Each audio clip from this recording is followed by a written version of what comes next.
नमस्कार साथियों, भारत की पाठशाला में आप सभी का स्वागत है। आज का मेरा जो पहला लेक्चर होगा इस नए प्लेटफॉर्म पे भारत की पाठशाला में, वह लेक्चर है वुमेन्स रिजर्वेशन बिल 2023। मैं इस प्लेटफॉर्म को क्यों हमने भारत की पाठशाला बनाई है, मैं किसी अन्य लेक्चर में बताऊंगा, लेकिन आज वुमेन्स रिजर्वेशन बिल पे पहला आज हम इस पे डिस्कशन लें। उसके बाद किसी अन्य वीडियो में हम बात करेंगे कि भारत की पाठशाला का उद्देश्य क्या है इस चैनल बनाने के पीछे। इसका ऑब्जेक्टिव हम बाद में बात करेंगे। तो आइए आज हम पहले डिस्कस करते हैं women's reservation bill 2023। Women's reservation bill आज से नहीं, 1996 से ये मांगे चल रही थी और बार बार सरकारें ने प्रयास करी, परंतु असफलता ही मिला। एच.डी. देवगौड़ा जी के शासनकाल में जब पहली बार वुमेन्स रिजर्वेशन बिल की कॉन्सेप्ट आई और रिजर्वेशन देने की बात आई थी 33% वुमेन को, लेकिन उस वक्त में असफल रही। उसके बाद से कंटिन्यूअसली लगातार प्रयास जारी रहा कि वुमेन को एम्पावर करने के लिए, उसे शक्तिशाली बनाने के लिए आरक्षण दी जाए, परंतु सफलता प्राप्त नहीं हुई। लेकिन अभी हाल में ही नरेंद्र मोदी की गवर्नमेंट ने, प्रेजेंट गवर्नमेंट ने, वर्तमान की सरकार ने जिस प्रकार से इस बिल को पारित किया, वह कहीं ना कहीं स्वागत योग्य है और तमाम पार्टियां ने इस बिल को समर्थन किया है। कुछ एक पार्टी को अगर छोड़ दी जाए तो सभी पार्टियां ने इस बिल पे अपना अनुमति दिया और समर्थन दिया। आइए हम लोग बात करते हैं। आज का हमारा जो टॉपिक है, today's topic women's reservation bill. दरअसल स्पेशल सेशन 18 तारीख से शुभारंभ हुआ, 18 सितंबर 2023। आप जानते हैं कि विशेष सत्र 5 दिनों का बुलाया गया था और इसी विशेष सत्र में भारत के लॉ मिनिस्टर, कानून मंत्री अर्जुन राम मेघवाल जी के द्वारा लोकसभा में ये बिल को इंट्रोड्यूस कर दिया गया। वुमेन्स रिजर्वेशन बिल दरअसल लोकसभा और विधानसभा, यहां पे 33% विमेन को सीट रिजर्व करने की बात कही गई है, यानी महिलाओं को 33% आरक्षण मिलेगा। आप ऐसे समझिए, लोकसभा की सीटें हैं 543 एट प्रेजेंट। इस 543 में वुमेन को 33% रिजर्वेशन अगर दिया जाता है तो इसमें जो इनके सीटें होंगे वो 33% के अनुकूल अगर हम देखें तो 181 होगा, 181। इतने विमेन लोकसभा में चुन करके जाएंगे। लेकिन बहुत से ऐसे राज्य की जो विधानसभा, लोकसभा की जो क्षेत्र है उसको कहीं ना कहीं रिजर्व करना पड़ेगा। लोकसभा की क्षेत्र को अगर आप रिजर्व करते हैं तभी आप 33% वुमेन को रिजर्वेशन दे पाएंगे। ये पूरे भारत में 33% रिजर्वेशन देने की बात कही गई है। दैट मीन्स 81 विमेन होंगे जो लोकसभा में बैठेंगे। सिमिलरली विधानसभा में भी इसी प्रकार से 33% वुमेन को रिजर्वेशन दिया जाएगा। बहुत अच्छी बात है। वुमेन को एम्पावर करने के लिए, मजबूत बनाने के लिए बहुत स्वागत योग्य कदम है, बहुत ही अच्छा प्रयास है। लेकिन ये प्रयास, मैंने पहले भी कहा है, मनमोहन जी की भी सरकार में प्रयास करी गई, बीजेपी गवर्नमेंट में भी प्रयास करी गई, लेकिन अंत में पुनः बीजेपी गवर्नमेंट ने ही इन रिसेंट टाइम, अभी वर्तमान में 2023 में 18 सितंबर के जो स्पेशल सेशन था उसमें इन्होंने पारित कराया women's reservation bill. Why reservation bill is important for those people who are targeting upcoming election 2024 या फिर 24 के बाद की इलेक्शन में वो जब चुनाव के रण क्षेत्र में भी आएगी तो वो अपनी आजमाइश आजमाएगी चुनाव में या फिर 24 में। इस पे भी हम एक चर्चा लेंगे इसी में कि आखिर ये 24 में ही इम्प्लीमेंट होगा या फिर डिलिमिटेशन कमीशन की भी कुछ कॉन्सेप्ट है, उसे भी हम समझेंगे। तो उन्होंने साफ कहा है कि 2026 में इंप्लीमेंट होंगे as per the delimitation commission, because 84th amendment में 2002 में ये चीजें कही गई कि लोकसभा विधानसभा की जो सीटें हैं वो यथावस्थ रहेगी। वो बढ़ेगी कब? 2026 के बाद। तो सेंसस वाली भी कुछ कॉन्सेप्ट आ रही है, तो उस मुद्दे पर भी हम बात करेंगे। तो विधानसभा में भी कहा गया 33% हम रिजर्वेशन देंगे, सीट रिजर्व करेंगे और इसमें SC ST को भी हम इंक्लूड करते हैं, वुमेन को 33% नहीं। लेकिन एक इंपॉर्टेंट बात यहां ये है, एलोकेटेड बाय रोटेशन। अब ये रोटेशन सिस्टम है क्या? जब हम रोटेशन की बात करते हैं तो रोटेशन का सिंपल सा अर्थ है, आइदर लोकसभा की क्षेत्र हो या फिर विधानसभा की क्षेत्र हो। जब किसी विधानसभा के क्षेत्र को एक बार अगर रिजर्व किया जाता है, जब ये इंप्लीमेंट हो जाए तो उसके बाद 5 वर्ष के लिए जब वो विमेन चुन करके आती हैं तो फिर से विमेन वहां से खड़ा नहीं होगी, वो फिर दूसरी जगह सीट रिजर्व किया जाएगा for further.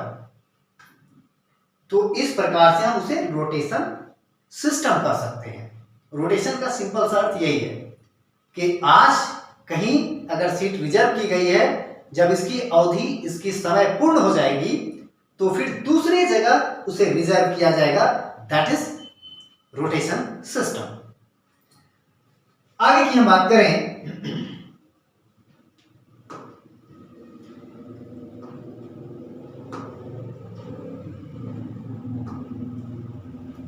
Historical background of women's reservation bill. Historical background क्या है? इसकी कुछ ऐतिहासिक पृष्ठभूमि रही है। और वो क्या है पृष्ठभूमि? इस पृष्ठभूमि पे हम एक नजर डालते हैं 12 सितंबर 1996। इस वक्त में HD देवगौड़ा सरकार में थे, भारत के प्रधानमंत्री थे और वो कर्नाटका से थे और वो कर्नाटका के पूर्व CM भी रह चुके थे। लेकिन 1996 में एक 81th अमेंडमेंट हुए और इस 81th अमेंडमेंट में हमारा 11वां लोकसभा का चुनाव हुए थे। उसके तहत HD देवगौड़ा जी देश के प्रधानमंत्री के रूप में आए। 81th अमेंडमेंट में जो बातें कही गई वो कहा गया, the women's reservation bill first reach the parliament in 1996 but was not passed. 81th amendment 1996 में जब लाया गया रिजर्वेशन बिल को लेकर के वुमेन का, तो ये पार्लियामेंट में पास नहीं हो पाया। अब यहां पे उस वक्त में अभी जस्ट हमने कहा HD देवगौड़ा जी देश के प्रधानमंत्री थे और वो कर्नाटका के मुख्यमंत्री ऑलरेडी पहले रह चुके थे। सिमिलरली इसी प्रकार से अगर हम आगे की बात करें तो 1997 में 96 के बाद, एक वर्ष के बाद 1996 में फिर से बिल लाया गया। वुमेन्स रिजर्वेशन बिल पुनः लाया गया 1997 में और उस वक्त में I.K. गुजराल देश के प्रधानमंत्री हुआ करते थे। फ्रेंड्स, जब I.K. गुजराल 1997 में भारत के प्रधानमंत्री थे, उस वक्त में भी जब विमेंस रिजर्वेशन बिल लाया गया 33% की कॉन्सेप्ट को रखते हुए, ये भी पास नहीं हो सका, ये भी फेल्योर रहा। अब लेकिन फिर प्रयास किया गया अटल बिहारी वाजपेयी के शासनकाल में 1998 में, 1999 में, 2002 और 2003 और 2004 में, ये सब में प्रयास किया गया है।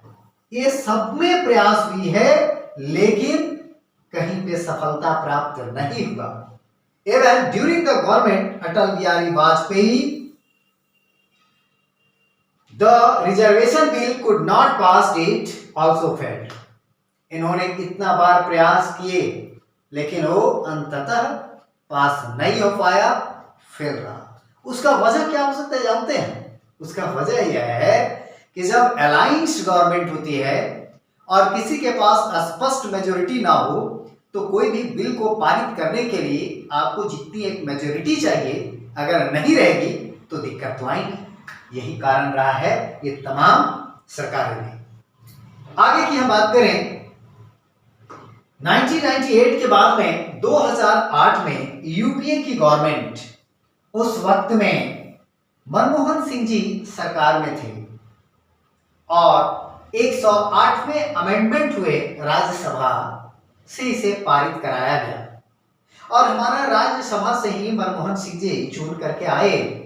लेकिन 2010 में जब ये राज्यसभा से पास हो गया तो पास होने के बाद में लोकसभा 2014 में डिसॉल्व हो गया और ये बिल लटक गया, women reservation bill. Women's reservation bill ये आपकी फिर से अधर में लटक गई। कारण दरअसल ये हुआ कि जब राज्यसभा से पारित हो गया और लोकसभा से 2014 में ये डिसॉल्व हो गया तो ये बिल लटकने का कारण एक ही है। क्या है? इस यूपीए गवर्नमेंट में जो कुछ पार्टियां थी, यूपीए गवर्नमेंट में कांग्रेस के जो सहयोगी दल थे वो सहयोगी दल ने इस बिल पे समर्थन नहीं दिया। वुमेन रिजर्वेशन जो बिल है उस पे उन लोगों ने समर्थन नहीं दिया और यही कारण है कि तब तक आ गया साल 2014 और इस 2014 में ये पास न हो सका। मनमोहन सिंह जी अब सरकार से हट गए और प्रधानमंत्री नरेंद्र मोदी 2014 में आ गए। सोचिए 2010 से लेकर के 14 तक ये बिल पारित नहीं हो सका, लटका रह गया। यूपीए के गवर्नमेंट में कुछ एक ऐसे कांग्रेस के घटक दल थे जिन लोगों ने इस बिल का पूर्णतः उन लोगों ने विरोध करा, सहयोग नहीं दिए, इसलिए ये बिल लोकसभा से पास नहीं हुआ और अंततः 2014 में डिसॉल्व हो गया और ऑटोमेटिकली ये आपका बिल लैप्स कर गया। वुमेन रिजर्वेशन बिल अब एक खत्म हो गई। फर्दर आगे आप देखेंगे तो सितंबर 2023 में हाल में ही नरेंद्र मोदी गवर्नमेंट ने, जिसे हम करंट गवर्नमेंट के रूप में देखते हैं, जैसे अगर आप यूपीएससी की स्टडी करते हो, यूपीएससी या फिर स्टेट पीसीएस की अगर आप तैयारी करते हैं तो हम लोग जनरली मोदी गवर्नमेंट कहते हैं, लेकिन दरअसल उसे हम लोग करेंट गवर्नमेंट और प्रीवियस गवर्नमेंट के रूप में कहें तो ज्यादा बेहतर होगा। As per the civil services aspirants होने के नाते ऐसे बातें आपको रखने होंगे। एनीवे, सितंबर 2023 में करंट गवर्नमेंट ने, नरेंद्र मोदी की गवर्नमेंट ने इंट्रोड्यूस किया वुमेन्स रिजर्वेशन बिल और ये जो वुमेन रिजर्वेशन बिल है जब पार्लियामेंट में से इंट्रोड्यूस किया गया, लॉ मिनिस्टर भारत के अर्जुन राम मेघवाल के द्वारा, तो इसका नाम क्या रखा गया? नारी शक्ति बंधन बिल, नारी शक्ति बंधन बिल रखा गया। तो सितंबर 2023 में अंततः ये बिल थाम गया और ये पारित हो गया। लेकिन इसके पीछे भी कुछ कहानियां हैं। क्या कि नरेंद्र मोदी की गवर्नमेंट ने अभी इतना जल्द ये पारित कैसे की, क्यों की, इस पे भी हम एक नजर डालेंगे।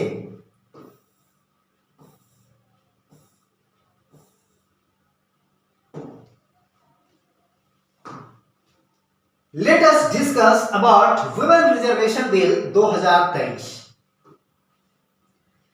अभी जो विमेन बिल जो रिजर्वेशन आया है, आपसे डायरेक्टली एक सवाल पूछ ले, एक कितनावें नंबर के अमेंडमेंट हुए हैं, एक कौन से अमेंडमेंट हुए हैं, तो सबसे पहला बात तो आपको याद रखना है कि 128 128 में अमेंडमेंट हुए हैं ये, और 128वें अमेंडमेंट जो हुए भारतीय संविधान में, which gives women the right to 1/3, that is 33% of the total number of seats in the state assemblies and parliament। दो चीजें यहां बता रहा है कि जो राइट मिला है वुमेन को 1/3, और 1/3 के बारे में ये भी हम थोड़ा ब्रीफ में बात करेंगे कि कहां पे मिला है, पंचायती राज में एंड म्युनिसिपैलिटी में, यहां भी हम बात करेंगे। कब मिला है, तो 1992 1993 में पंचायती राज में। जब अब हम ब्रीफ में बात करेंगे तो वहां पे चर्चा करेंगे कैसे वुमेन को दी गई है, किन की सरकार में दी गई है पहली बार। तो यहाँ 1/3 का अर्थ है, यहाँ that is 33%। Total number of जो मेंबर्स होंगे यानी सीट्स होंगे, उसमें से 33% वुमेन का सीट रिजर्व रखा जाएगा स्टेट असेंबली में, विधानसभा में एंड देन पार्लियामेंट ऑल्सो। और ये बिल क्या है, तो 128, that is very important. Next हम बात करें current status of women reservation. जैसे कि अभी हमने कहा था कि अभी हम देखेंगे, बात करेंगे कि कब रिजर्वेशन मिला है। तो करंट स्टेटस में हम देख पाते हैं कि वुमेन को जो रिजर्वेशन मिली है वो दरअसल 1992 1993 में मिला है 73rd अमेंडमेंट और 74th अमेंडमेंट के तहत रिजर्वेशन दिया गया है। और जब 73rd और 74th अमेंडमेंट 1992 1993 में हुए, उस वक्त में जब रिजर्वेशन दिया गया तो कहां मिला, पंचायती राज इंस्टीट्यूशन में एंड अर्बन लोकल बॉडीज में 1/3% मिला, और दैट इज हम कह सकते हैं इसी को 33%। और इस वक्त में गवर्नमेंट में प्रधानमंत्री थे पीवी नरसिम्हा राव। उस वक्त में भारत के प्राइम मिनिस्टर थे। एक याद रखना है विशेष रूप से यह भी बात कि 50% रिजर्वेशन पंचायती राज में वे कौन से राज्य हैं जो दे रही है। That is very important for those people who are targeting any other competitive exam and state public service commission and UPSC also. राज्य की अगर एग्जाम की सबसे बड़ी बात करें, सबसे बड़ी एग्जाम की बात करें राज्य की, तो जेपीएससी, बीपीएससी या वगैरह जो भी राज्य के एग्जाम है उसके लिए भी बहुत इंपॉर्टेंट है, और वनडे एग्जाम के लिए भी। तो रिजर्वेशन 50% में पहला स्टेट है बिहार पहला स्टेट है जो 50% वुमेन को पंचायती राज में देने की डिक्लेरेशन की थी। और दूसरा अगर हम बात करें तो महाराष्ट्र, आंध्र प्रदेश, केरला, झारखंड, छत्तीसगढ़, ये तमाम राज्य हैं जहां पे 50% वुमेन को करंट स्टेटस के रूप में हम देख पा रहे हैं कि इतना अभी रिजर्वेशन दिया जा रहा है। इसके अलावे भी जान के बड़ा हैरानी होगा, जान के बहुत आश्चर्य होगा कि अदर कंट्री में भी 50% रिजर्वेशन मिल रहा है, और नेपाल में भी जिस प्रकार से अभी 33% की रिजर्वेशन की विमेन की बात कही जा रही है इंडिया में, वहां पे ऑलरेडी 33% रिजर्वेशन नेपाल में दी जा रही है। कुछ अलग कंट्री के भी बारे में हम चर्चा करेंगे, वहां पे रिजर्वेशन 50% भी दिया जा रहा है। आगे की हम बात करें न्यू बिल में क्या क्या है, बेसिक फंडामेंटल चीजें इसमें आप याद रखिएगा, ये बहुत ही इंपॉर्टेंट है, खास करके यूपीएससी या फिर स्टेट पब्लिक सर्विस कमीशन के लिए। उसके लिए दोनों के लिए बहुत इंपॉर्टेंट है। इसके अलावा अगर आप वन डे एग्जाम की अगर आप तैयारी करते हैं तो उनके लिए भी उतना ही इंपॉर्टेंट है वन डे एग्जाम। क्या है इसमें खास बातें वो ध्यान दीजिए आप लोग। पहला सबसे पहले कहते हैं नए बिल में क्या है। तो नए बिल में 128वें अमेंडमेंट जो किए गए 2023 में, इस बिल का नाम क्या रखा गया है, जब इंट्रोड्यूस किया गया तो नारी शक्ति बंधन के रूप में इसे इंट्रोड्यूस किया गया अर्जुन राम मेघवाल जी के द्वारा। अर्जुन राम मेघवाल जी भारत के वर्तमान में लॉ मिनिस्टर हैं। While amending the constitution, the Union Minister Arjun Ram Meghwal, while amending the constitution, the Union Minister Arjun Ram Meghwal proposed 4 amendments. 4 amendments इन्होंने प्रपोज किए हैं, which are something like this. क्या है like this? अब वो चारों बहुत ही important है, बहुत ही इंपॉर्टेंट है। आपको हर एक एग्जाम के लिए आपको याद रखना होगा, सभी एग्जामों के लिए इंपॉर्टेंट है। सबसे पहला नंबर की बात करें, आर्टिकल 239, इस 239 में केवल ए जोड़ा गया है। इसमें एक स्पेशली ए क्लॉज लगा करके कहा गया है कि दिल्ली के जो विधानसभा है, आज वर्तमान में अरविंद केजरीवाल जी की सरकार है, आप पार्टी की सरकार है, वहां विधानसभाओं में 33% स्पेशली विमेन को रिजर्वेशन की बात कही गई है इस आर्टिकल में। याद रखेंगे, that is very important.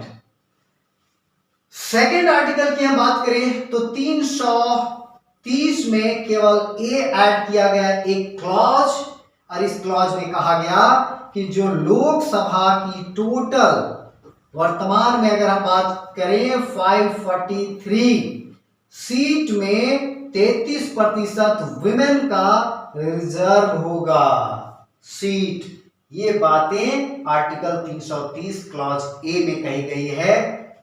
Already 330 already हमारा एक आर्टिकल था है, उसमें केवल ए जोड़ा गया है क्लॉज, और उसमें ये बातें मेंशन कर दी गई है। और एक और आर्टिकल की हम बात करें 332 में केवल ए ऐड किया गया है, और इस आर्टिकल में कहा गया है कि जो राज्य के विधानसभा हैं वहां पे 33% रिजर्वेशन दिया जाएगा। लेकिन क्या ये रिजर्वेशन की सिस्टम अभी तुरंत ये इंप्लीमेंट होगा, या 2024 के चुनाव में इंप्लीमेंट होंगे, या फिर ये कब इंप्लीमेंट होगा, तो हम उस पर भी एक नजर डालेंगे। हम चर्चा करेंगे डिलिमिटेशन कमीशन का।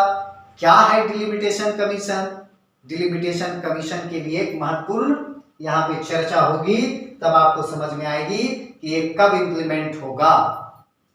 आगे की हम बात करें आखिरी आर्टिकल, तो ये बहुत ही इंपॉर्टेंट है, बहुत ही इंपॉर्टेंट है। आर्टिकल 334 में केवल एक क्लॉज जोड़ा गया और कहा गया reservation for women will be effective for 15 years. ये जो विमेन की जो रिजर्वेशन की जो सिस्टम है ये 15 वर्षों के लिए ही केवल इफेक्टिव होगा। क्या उसके बाद ये रिजर्वेशन की सिस्टम हटा दी जाएगी? ऐसा कुछ है क्या? नहीं, इसमें ये बातें कही गई है कि अगर रिजर्वेशन 15 साल के लिए प्रभावी होता है, अगर मान लीजिए कि 2026 के बाद अगर इंप्लीमेंट होता है, मान लीजिए 24 में लोकसभा के चुनाव होंगे, 2024 में लोकसभा के चुनाव होंगे, इस 24 में इंप्लीमेंट नहीं होगा, 24 में जिसकी भी सरकार बनी, 24 के बाद वाले टर्म में 24 में अगर मान लीजिए कांग्रेस की अगर सरकार बन गई, तो मान लीजिए 24 से 24, 25, 26, 27, 28, 29 में अब चुनाव होंगे। 29 में जब चुनाव होंगे तो ये जो सिस्टम है रिजर्वेशन का प्रोसेस प्रणाली, ये लोकसभा में 29 में इंप्लीमेंट होगा, लेकिन 26 के बाद राज्य के विधानसभाओं में जहां जहां चुनाव होंगे इंप्लीमेंट हो जाएगा पहले। तो यहां कहता है ये 15 साल के लिए केवल इफेक्टिव होगा, लेकिन ये सरकार जो है इसको बाद में एक्सटेंड कर सकती है, मैं कह रहा हूं कि इसे खत्म नहीं किया जाएगा, इसे एक्सटेंशन किया जा सकता है। अब रिव्यू करेगी, जरूरत पड़ने पे इसे एक्सटेंड करेगी। आप जानते ही हैं कि जो सिस्टम बनाया गया है इसमें पहले से ही रख दिया गया है एक क्लॉज, ताकि आने वाले समय में जब रिजर्वेशन अगर सिस्टम को कहीं इसे रिमूव करने की आवश्यकता पड़े तो वहां पे आवाज ना उठे, लेकिन आवाज तो उठे, क्योंकि रिजर्वेशन की सिस्टम अगर विमेन की अगर देने की बात आई है तो that is good for India. India के लिए एक अच्छा साइन है कि विमेन भी एक सशक्त होंगी, मजबूत होंगी, अपनी प्रखरता से लोकसभा में आवाज रख सकती हैं, विधानसभा में अपनी प्रखरता से जोरदार तरीके से अपनी बात को रख सकती हैं। That is good sign for India. Note करके हमने लिखा है after this only the parliament will have the right to increase the reservation for further. बात समझ गए? इसमें केवल पार्लियामेंट को राइट दी गई है कि अगर रिजर्वेशन सिस्टम को बढ़ानी है तो यहां पे ये रिजर्वेशन सिस्टम पार्लियामेंट ही बढ़ाएगी आगे। ठीक, आगे बढ़ते हैं। डिलिमिटेशन कमीशन की हम चर्चा कर रहे थे। आइए डिलिमिटेशन कमीशन के बारे में थोड़ा एक नजर हम डालते हैं, जिसे हम हिंदी में कहते हैं परिसीमन आयोग। क्या बोलते हैं? परिसीमन आयोग। इसका काम क्या है? लोकसभा की सीटों को बढ़ाना घटाना। जब लोकसभा की सीटें बढ़ेगी घटेगी तो ऑब्वियस सी बात है कि राज्य की विधानसभाओं की भी सीटें बढ़ेगी घटेगी। ठीक, अब यहां पे झारखंड की बात करें तो झारखंड में लोकसभा की सीटें हैं 14 और राज्यसभा की सीटें हैं 6। तो यहां पे जब लोकसभा की सीटें बढ़ेंगी तो कहीं ना कहीं झारखंड की भी लोकसभा की सीटें बढ़ेगी। और यहां पे जो बात कही गई है कि लोकसभा की सीट हो या विधानसभा की सीट हो, इसमें कोई चेंजेज नहीं किए जाएंगे। कब तक चेंजेज नहीं किए जाएंगे? इसमें सीट नो चेंज, यानी कोई चेंज नहीं होगा सीट में लोकसभा का और विधानसभा का। लेकिन कब तक चेंज नहीं होगा? कहा एक 84वें अमेंडमेंट किया गया, 84th अमेंडमेंट 2002 में। इस अमेंडमेंट के तहत कहा गया कि the seat will remain the same till 2026 तक। इस डिलिमिटेशन कमीशन ने कहा कि कोई भी चेंजेस लोकसभा और राज्यसभा में नहीं किए जा सकते हैं सीटों में। तो फ्रेंड 2026 के बाद में ये सीटें बढ़ेगी, ये निश्चित है। और 26 के बाद ही लोकसभा में रिजर्वेशन की जो विमेन का जो व्यवस्था बनाई गई है, ये अभी जो पारित की गई है नियम, ये 26 के बाद इंप्लीमेंट होगा। That is important. आगे की बात करें, नेसेसरी फॉर स्टेट अप्रूवल। अब यहां कहता है क्या राज्यों का भी अप्रूवल मस्ट है इस विमेन के रिजर्वेशन प्रणाली में? Yes, necessary for state approval on this bill. इस बिल पर राज्यों का सहमति बहुत जरूरी है।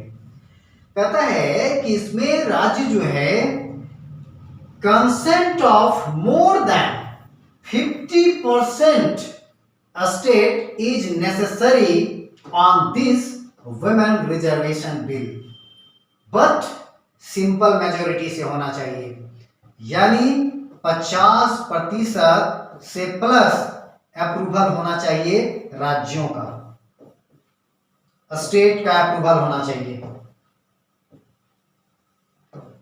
स्टेट का अप्रूवल 50% से प्लस होना चाहिए। अगर हम बात करें 28 राज्य है तो आपको 50% राज्यों का अप्रूवल नेसेसरी होगा। बट मेजोरिटी क्या होगा? बट सिंपल मेजोरिटी से इस बिल पे 50% जो अप्रूवल होंगे वो सिंपल मेजोरिटी से होगा। ये बात आपको याद रख लेनी है। ठीक है, आगे बढ़ते हैं।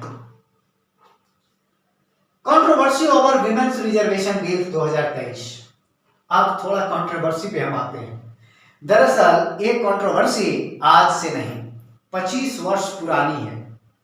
पीवी नरसिम्हा राव के समय में जब 1992 में वुमेन को रिजर्वेशन दी गई, उसके बाद 1996 में जब एचडी देवगौड़ा जी की सरकार में उन्होंने पहल किए, अपना एक इनिशिएटिव उन्होंने लिया कि वुमेन को रिजर्वेशन दी जाए लोकसभा में, तो जब फेल हुआ तो उस वक्त से अभी तत्कालीन सरकार तक अगर देखें तो हम ऑलमोस्ट 20 से 25 वर्ष का हम टेन्योर देखते हैं। वुमेन को इतना दिन इंतजार करना पड़ा अपना आरक्षण की मांग को लेकर के। अभी मोदी सरकार ने पारित किए और इन लोगों को एक रिजर्वेशन देने की प्रयास की। लेकिन एक इसमें हम बात करेंगे, मोदी सरकार ने क्यों इतना जल्दबाजी की चुनाव से पहले? क्या ये चुनावी स्टंट है या कुछ और है? आगे का इसका क्या गेम प्लान है? आगे हम बात करें इसमें तो controversy over women reservation bill 2023, इसमें ये बातें कहता है, the issue of women reservation bill is 25 years old। एक national federation of India women ने एक पिटीशन दायर किया था, फिल किया था। National federation of India women had filled a petition, कहां पे? In the supreme court, to reintroduce the women reservation bill in 2021। लेकिन जानते हैं, जब ये national federation of Indian women ने सुप्रीम कोर्ट में इन्होंने एक केस किया रिजर्वेशन को लेकर के, तो नवंबर 2022 में सुप्रीम कोर्ट में जो दायर किए गए मामले, उसमें से एक जस्टिस हैं संजीव खन्ना, इन्होंने एक्सेप्ट करी। एक्सेप्टेंस के बाद में संजीव खन्ना ने इसकी जब बेंच ने एक्सेप्ट करी, तो एक्सेप्टेंस के बाद में petition issue bye national federation of Indian women ask the central government से इन लोगों ने पूछा, और जस्टिस ने जब एक्सेप्ट करा तो इन लोगों ने पूछा कि आप क्या कर रहे हैं, क्या आप इस पे क्यों कुछ सहमति नहीं बन पा रही है, रिजर्वेशन बिल पे क्यों पारित नहीं हो पा रहा है, इसे पास कीजिए, कानून बनाइए। दरअसल to respond within 6 week का समय दिया गया। सरकार ने अब 6 वीक के बाद क्या सोचेगी, अब तो कानून बनाना ही है। लेकिन दुर्भाग्यवश, but due to some reasons this hearing was postponed till March 2023। सोचिए, जो फिर से हियरिंग थी, जो 6 वीक के बाद जो कहा गया था, वो कहीं ना कहीं कोई कारणवश पोस्टपोन्ड हो गया, ये टल गया और मार्च 2023 चला गया। लेकिन after the supreme court remanded the central government in August 2023, Modi government से फिर से पूछा कि जो हिस्टोरिक बिल है पार्लियामेंट्री, जो हिस्टोरिक बिल है, इसे आप पारित क्यों नहीं कर रहे हैं? तो इन्होंने इंट्रोड्यूस किया, मोदी सरकार ने introduce a historic bill in the parliament, women reservation bill 2023।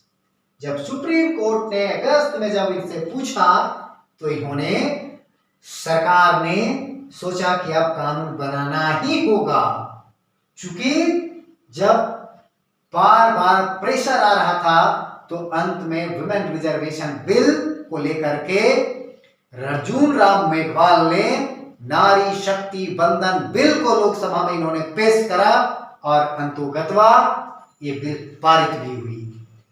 Why we need women reservation bill? आइए इसमें कुछ हम पक्ष को देखते हैं। Why we need? तो first of all, first main objective of the bringing this bill is to improve the social and economic status of women. महिलाएं की जो सोशल और इकोनॉमिक जो स्टेटस है उसे इंप्रूव करना है, इसलिए इस बिल को लाया गया। That is the first objective of women reservation bill 2023। And now second point,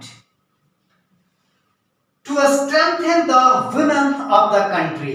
that means महिलाओं को क्या है, यहां स्ट्रॉन्ग बनाना है, मजबूत बनाना है, सशक्त बनाना है, इसलिए इस बिल को लाया गया। तीसरा point, according to the research by journal of economic behaviour and organisation, corruption is less in the government where there are more women MPs. वाह, देखिए एक research by journal of economic behaviour के द्वारा, organisation के द्वारा एक research की गई। रिसर्च बाय किसके द्वारा? Journal of economic behaviour and organisation. क्या इसके द्वारा रिसर्च किया गया? कहा गया कि जो सरकार में एमपी जो विमेन होंगी उन लोग कम करप्शन करेंगी as compare to the male government. यानी अगर विमेन एमपी बनती हैं तो करप्शन कम करेंगी एज कंपेयर टू पुरुष। मेल की अपेक्षा वुमेन कम करप्शन करेंगी, ये रिसर्च में बताया। आगे कहता है कि this bill will also indirectly help in the promoting gender ratio and literacy in the country. देखिए, इस बिल का एक मोटो यह भी है कि कहीं ना कहीं ये बिल जो है इनडायरेक्टली हेल्प करेगा, प्रमोट करेगा जेंडर रेशियो को, वुमेन को, और शिक्षा में भी, लिटरेसी में भी हमारे कंट्री में। इसलिए इसका भी एक मेन उद्देश्य है। ये तमाम उद्देश्य हम लोगों ने देखा। अब आगे हम लोग देखें कि साल 2021 में एक ग्लोबल रिपोर्ट आता है, साल 2021 ग्लोबल जेंडर रिपोर्ट। इसमें क्या बताया गया? Women share in politics in 13.5%, बहुत ही कम है प्रेजेंट। अभी वर्तमान में अगर महिलाओं की अगर मौजूदा हालत देखें राजनीति में, तो पॉलिटिक्स में केवल 13.5% है। That is very low. और इसी 13.5% को बढ़ा करके हमें कितना करना है? एट प्रेजेंट 33% करना है भाई, ये बता रहा है 33%। चूंकि 13.5% बहुत ही कम है, तो इसलिए ये रिजर्वेशन बिल कहीं ना कहीं महिलाओं के लिए बहुत ही अच्छा है। Now that is good sign. PRIs, Panchayati Raj institution और विधानसभा में भी जो रिजर्वेशन है वो भी बहुत ही लो है, वेरी लो, बहुत ही कम है। एट प्रेजेंट की अगर हम स्थिति देखें तो एट प्रेजेंट में लोकसभा में जो सीट है 543, इसमें से अभी वर्तमान में 78 विमेन हैं, और विमेन 78% है। इसका मतलब 78 विमेन है, इसका मतलब है कि 15% है, ओनली 15%। इसे हमें बढ़ा करके कितना करना है? 33%। जब 33 कर देंगे तो टोटल स्ट्रेंथ हो जाएगा 543 में 181 विमेन। अच्छा, बेहतर है। इसी प्रकार से राज्यसभा में अगर हम देखें तो 245 में अगर टोटल अगर सीटों की संख्या देखें 245, यहां पे हम मैक्सिमम की बात नहीं कर रहे हैं 552, और यहां पे हम 250 की बात नहीं कर रहे हैं। 245 में 224 मेंबरों में जो विमेन की भागीदारी है वो 24 है, ओनली 24। इसमें मात्र हम देख पाते हैं 14%। देखिए कितना लेस है, कितना कम है। इसी को हमें बढ़ाना है। और ये जो हमारा अभी वर्तमान में जो ये सरकारें चल रही है, ये 17th लोकसभा का जो चुनाव हुई, 17वीं लोकसभा, उस लोकसभा के चुनाव में टोटल हमने कहा 78 विमेन चुन करके आई इस लोकसभा में, बहुत ही लेस है, कम है। आगे की बात करें, आखिरी 1951 में एक रिपोर्ट 1951 के अगर हम टोटल रिप्रेजेंटेटिव ऑफ लोकसभा के अगर हम देखें तो विमेन की उसमें भागीदारी थी केवल 5%। सोचिए क्या हालत था। 1951 में टोटल जो रिप्रेजेंटेटिव थे लोकसभा में विमेन वो 5%। सिमिलरली ये बढ़ करके 2014 में कोई खास वृद्धि नहीं हुआ, केवल 62 विमेन आई, ओनली 62 विमेन। सिमिलरली 2017 में अभी जो प्रेजेंट गवर्नमेंट चल रही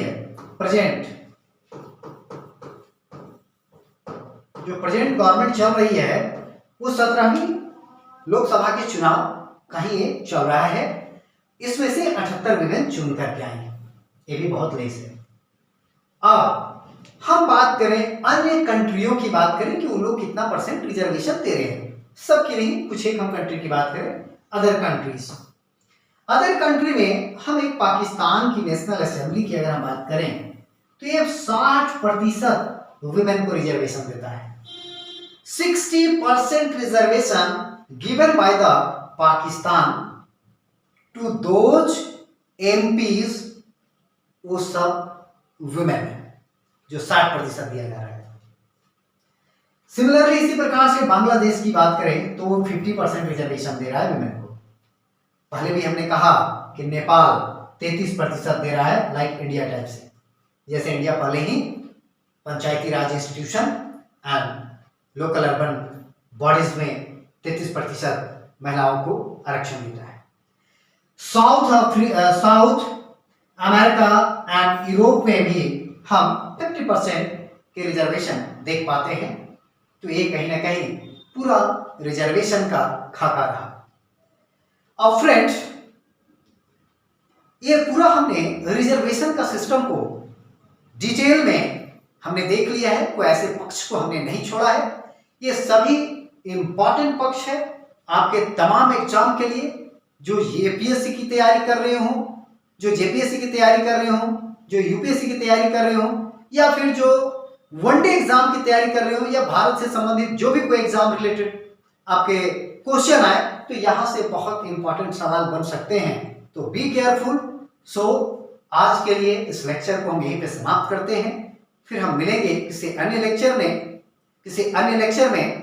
अगर आप फ्रेंड इस चैनल पे मेरे नए होंगे तो इसे आप एक लाइक करें और सब्सक्राइब करें मेरी मोटिवेशन के लिए। आज के मेरा पहला लेक्चर है और ये आज का मेरा पहला नया चैनल है, तो इस चैनल को आप पुशअप करें। आपके फर्दर नोटिफिकेशन के लिए आप लाइक और सब्सक्राइब करें, ताकि आपको टाइम टू टाइम देश विदेश की जानकारी या अन्य राजनीतिक पक्ष को मैं आपके सामने रखूं तो पहले नोटिफिकेशन प्राप्त हो। बहुत बहुत धन्यवाद, थैंक यू सो मच।